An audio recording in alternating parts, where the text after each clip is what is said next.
ओम नमो भगवते वासुदेवाय नमो नमः। जय श्री कृष्णा। पुत्रदा एकादशी के दिन श्री हरि विष्णु की पूजा करने वाले लोगों के लिए वंश वृद्धि का आशीर्वाद श्री हरि विष्णु के द्वारा प्राप्त होता है। सावन पुत्रदा एकादशी के दिन सावन पुत्रदा एकादशी व्रत की कथा भी अवश्य सुननी चाहिए और श्री हरि विष्णु के कृपा का पात्र बनना चाहिए। सावन महीने में पुत्रदा एकादशी का व्रत 16 अगस्त को रखा जाएगा। इस दिन श्री हरि विष्णु की पूजा में उन्हें माखन और मिश्री का भोग अवश्य लगाएं। मान्यता है इससे संतान प्राप्ति के योग बनते हैं। सावन पुत्रदा एकादशी पर संतान प्राप्ति, बच्चों की तरक्की चाहते हैं तो व्रत करके पूजा में इस एकादशी की कथा का श्रवण भी अवश्य करें, क्योंकि ऐसी मान्यता है कि कोई भी व्रत तभी पूर्ण माना जाता है जब उस व्रत को धारण करने वाला व्यक्ति उस व्रत से संबंधित व्रत कथा का श्रवण करता है। तो आज की वीडियो में हम सावन माह में आने वाली श्रावण पुत्रदा एकादशी व्रत की कथा का श्रवण करेंगे। तो एक बार श्री हरि विष्णु का हृदय से मनन करते हुए इस पावन एवं पुण्यकारी कथा को प्रारंभ करते हैं। ओम नमः शिवाय। जय श्री कृष्णा। आप सभी का सनातन धर्मसार चैनल पर बहुत बहुत स्वागत है। एक समय की बात है, भगवान श्री कृष्ण से युधिष्ठिर जी कहते हैं, हे भगवान, मैंने श्रावण माह के कृष्ण पक्ष की कामिका एकादशी का आपके द्वारा सविस्तार वर्णन सुना है। अब आप मुझे श्रावण शुक्ल की एकादशी के व्रत के विषय में विस्तार पूर्वक बताइए। श्रावण शुक्ल एकादशी का क्या नाम है, व्रत करने की विधि तथा इसका महात्म्य कृपा करके मुझे सुनाइए। मधुसूदन कहते हैं, मित्र, इस एकादशी का नाम पुत्रदा एकादशी है। इस एकादशी को पवित्रा एकादशी भी कहा जाता है। पुत्रदा एकादशी व्रत करने वाले व्यक्ति को पूजा अर्चना के बाद श्रावण पुत्रदा एकादशी व्रत की कथा अवश्य सुननी चाहिए।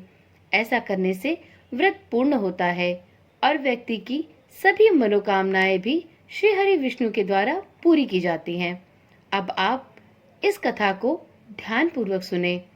इस कथा को सुनने मात्र से ही वाजपेय यज्ञ का फल प्राप्त होता है। द्वापर युग के आरंभ में महिष्मति नाम की एक नगरी थी, जिसमें महिजीत नाम का एक राजा राज्य करता था। लेकिन पुत्रहीन होने के कारण राजा को राज्य सुखदायक नहीं लगता था। उसका मानना था कि जिसके संतान न हो उसके लिए यह लोक और परलोक दोनों ही दुखदायक होते हैं। पुत्र सुख की प्राप्ति के लिए राजा ने अनेक उपाय किए, परंतु राजा को पुत्र की प्राप्ति नहीं हुई। वृद्धावस्था आती देखकर राजा ने प्रजा के प्रतिनिधियों को बुलाया और कहा, हे प्रजाजनों, मेरे खजाने में अन्याय से उपार्जन किया हुआ धन नहीं है, न ही मैंने कभी देवताओं तथा ब्राह्मणों का धन छीना है। किसी दूसरे की धरोहर भी मैंने कभी नहीं हड़पी। प्रजा को पुत्र के समान पालता रहा। मैं अपराधियों को पुत्र तथा बांधवों की तरह दंड देता रहा। कभी किसी से घृणा नहीं की। सबको एक समान प्रेम और सम्मान दिया है। सज्जनों की सदैव पूजा की है। इस प्रकार धर्मयुक्त राज्य करते हुए भी मेरे कोई पुत्र नहीं है, सो मैं अत्यंत दुख पा रहा हूँ। मेरे मरने के बाद मेरे अंत्येष्टि संस्कार को कौन करेगा, और यदि मेरे पुत्र ना हुआ तो मेरे वंश का क्या होगा। इन सभी बातों ने मुझे अत्यंत दुखित और द्रवित कर रखा है। पता नहीं मेरे भविष्य का क्या होना है। मुझे इन सब दुखों का कारण नहीं समझ में आता। न जाने किस पाप के कारण मुझे यह दुख प्राप्त हुए हैं, इसका क्या कारण है। राजा महिजीत की इन सभी बातों को विचारने के लिए मंत्री तथा प्रजा के प्रतिनिधि वन में गए। वहां बड़े बड़े ऋषि मुनियों के दर्शन किए। राजा की उत्तम कामना की पूर्ति के लिए किसी श्रेष्ठ तपस्वी मुनि को देखते खोजते रहे। एक आश्रम में उन्होंने एक अत्यंत वयोवृद्ध धर्म के ज्ञाता, बड़े तपस्वी, परमात्मा में मन लगाए हुए, निराहार, जितेंद्रिय, जीतात्मा, जीत क्रोध, सनातन धर्म के गूढ़ तत्वों को जानने वाले समस्त शास्त्रों के ज्ञाता महात्मा लोमश मुनि को देखा, जिनका कल्प के व्यतीत होने पर एक रोम गिरता था। सबने जाकर ऋषि को दंडवत प्रणाम किया। उन लोगों को देखकर मुनि ने पूछा कि आप लोग किस कारण से यहाँ आए हैं। निसंदेह मैं आप लोगों का हित करूंगा। मेरा जन्म केवल दूसरों के उपकार के लिए हुआ है, इसमें कदापि संदेह न करें।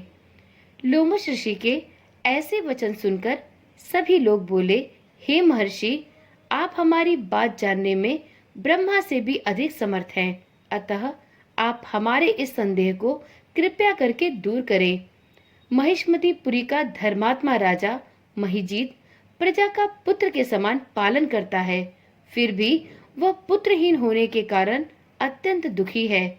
उन लोगों ने आगे कहा कि हम लोग उसी राजा की प्रजा हैं, अतः उस राजा के दुख से हम सब भी अत्यंत दुखी हैं। आपके दर्शन से हमें पूर्ण विश्वास है कि हमारा यह संकट आप अवश्य दूर करेंगे, क्योंकि महान पुरुषों के दर्शन मात्र से भी अनेक कष्ट दूर हो जाया करते हैं। कृपया करके आप हमें राजा के पुत्र होने का कोई उपाय बतलाएं। यह बात सुनकर ऋषि ने थोड़ी देर के लिए अपने नेत्र बंद कर लिए और राजा के पूर्व जन्म का वृतांत जानकर कहने लगे कि यह राजा पूर्व जन्म में एक निर्धन वैश्य था। निर्धन होने के कारण इसने कई बुरे कर्म किए। यह एक गांव से दूसरे गांव व्यापार करने जाया करता था। एक समय की बात है, ज्येष्ठ मास के शुक्ल पक्ष की द्वादशी के दिन मध्याह्न के समय वह एक जलाशय पर जल पीने गया, क्योंकि वह 2 दिनों से भूखा प्यासा था और उसे जल पीने की तीव्र इच्छा थी। उसी स्थान पर एक तत्काल की ब्याही हुई प्यासी गौ जल पी रही थी। राजा ने उस प्यासी गाय को जल पीते हुए हटा दिया और स्वयं जल पीने लगा। इसी पाप के कारण राजा को इस जन्म में इस दुख को सहना पड़ रहा है, क्योंकि उस प्यासी गौ ने राजा को पुत्रहीन रहने का श्राप दिया है। एकादशी के दिन भूखा रहने से वह राजा हुआ और प्यासी गौ को जल पीते हुए हटाने के कारण पुत्र वियोग का दुख उसे सहना पड़ रहा है। ऐसा सुनकर सब लोग कहने लगे, हे ऋषि महाराज, शास्त्रों में पापों का प्रायश्चित भी लिखा है, अतः जिस भी प्रकार से राजा का यह पाप नष्ट हो सके, आप हमें ऐसा कोई उपाय बतलाइए। लोमश मुनि कहने लगे कि श्रावण शुक्ल पक्ष की एकादशी को, जिसे पुत्रदा एकादशी भी कहते हैं, तुम सब लोग व्रत करो और रात्रि को जागरण करते हुए श्री हरि विष्णु की पूरे विधि विधान से पूजा अर्चना करो। इससे राजा का यह पूर्व जन्म का पाप अवश्य नष्ट हो जाएगा, साथ ही राजा को पुत्र की प्राप्ति भी अवश्य होगी। लोमश ऋषि के इस उपाय को सुनकर मंत्रियों सहित सारी प्रजा नगर को वापस लौट आई और जब श्रावण शुक्ल एकादशी की तिथि आई तो ऋषि की आज्ञा अनुसार सबने पुत्रदा एकादशी का व्रत और रात्रि जागरण किया। इसके पश्चात द्वादशी के दिन इसके पुण्य का फल राजा को समर्पित कर दिया। उस पुण्य के प्रभाव से रानी ने गर्भ को धारण किया और प्रसव काल समाप्त होने पर 9वें महीने के उपरांत एक बहुत ही तेजस्वी एवं सुंदर पुत्र को जन्म दिया। इसलिए हे राजन, इस श्रावण शुक्ल एकादशी का नाम पुत्रदा एकादशी पड़ा। अतः संतान सुख की इच्छा रखने वाले लोगों को इस व्रत को अवश्य धारण करना चाहिए। इस व्रत के महात्म को सुनने से भी मनुष्य सभी पापों से मुक्त हो जाता है और इस लोक में संतान सुख को भोगकर परलोक में स्वर्ग को प्राप्त करता है।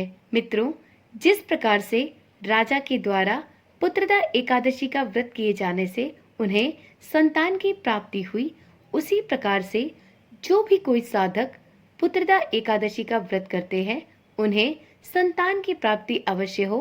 साथ में इस व्रत को धारण करने वाले सभी माता पिता की संतानें सुखी और समृद्ध जीवन की ओर अग्रसर हों।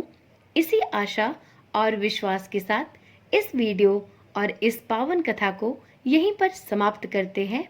फिर मिलते हैं एक नई वीडियो, एक नई कथा के साथ। यदि आपको इस वीडियो में सुनाई गई कथा रुचिकर लगी हो तो चैनल को अभी ही सब्सक्राइब करें और कमेंट में ओम नमः शिवाय श्री हरि विष्णु लिखना ना भूलें। तो चलिए कल मिलते हैं, तब तक के लिए ओम नमः शिवाय। जय श्री कृष्णा, राधे राधे।